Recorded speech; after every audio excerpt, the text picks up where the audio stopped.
പിൽക്കാലത്ത് ചില കക്ഷികൾ അവർ കടന്നു വരികയാണ്. അവർ സുന്നത്തിന്റെ ആളുകളാണെന്ന നിലയ്ക്ക് ജനങ്ങളിലേക്ക് കടന്നു വരികയാണ്. അവർ സ്വയം പരിചയപ്പെടുത്തുന്നത് ഞങ്ങൾ ഖുർആനിന്റെ ആളുകളാണ്, ഞങ്ങൾ ഖുർആനിന്റെ ആളുകളാണ്, ഖുർആനിയൂൻ എന്ന പേരിൽ പിൽക്കാലത്ത് വന്ന ചില കക്ഷികളുണ്ട്.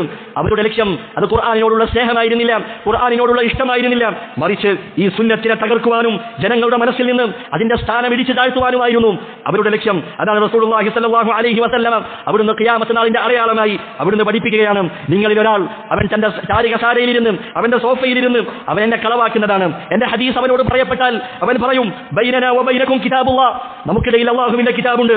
ഫമാ വജദ്നാ ഫീഹി മിൻ ഹലാലിൻ ഇസ്തഹലല്ല, അല്ലാഹുവിന്റെ കിതാബിൽ എന്തൊക്കെ ഹലാലായിട്ടുണ്ടോ അത് നമുക്ക് ഹലാലായി പരിഗണിക്കാം.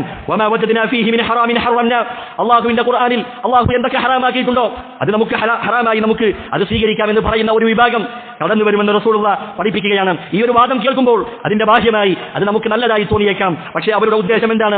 സുന്നത്തിനെ നിരാകരിക്കുക, റസൂലിന്റെ സുന്നത്തിനെ അതിനെ ഇല്ലായ്മ ചെയ്യുക എന്ന ലക്ഷ്യത്തോടു കൂടിയാണ് ഇത്തരത്തിലുള്ള ആളുകൾ നമുക്കിടയിൽ കടന്നു വരുന്നത്. പക്ഷേ അതിനുള്ള മറുപടിയായി റസൂലുള്ളാഹി സ്വല്ലല്ലാഹു അലൈഹി വസല്ലം തന്നെ പറയുന്നു, അലാ വ ഇന്നമാ ഹറമ റസൂലുള്ളാഹി സ്വല്ലല്ലാഹു അലൈഹി വസല്ലം മിസ്ലു മാ ഹറമ അല്ലാഹ്, അല്ലാഹു ഒരു കാര്യം ഹറാമാക്കിയാൽ, റസൂൽ ഒരു കാര്യം ഹറാമാക്കിയാൽ അത് അല്ലാഹു ഹറാമാക്കിയതുപോലെ തന്നെയാണ് എന്ന് റസൂലുള്ളാഹി സ്വല്ലല്ലാഹു അലൈഹി വസല്ലം അവിടുന്ന് പഠിപ്പിക്കുകയാണ്.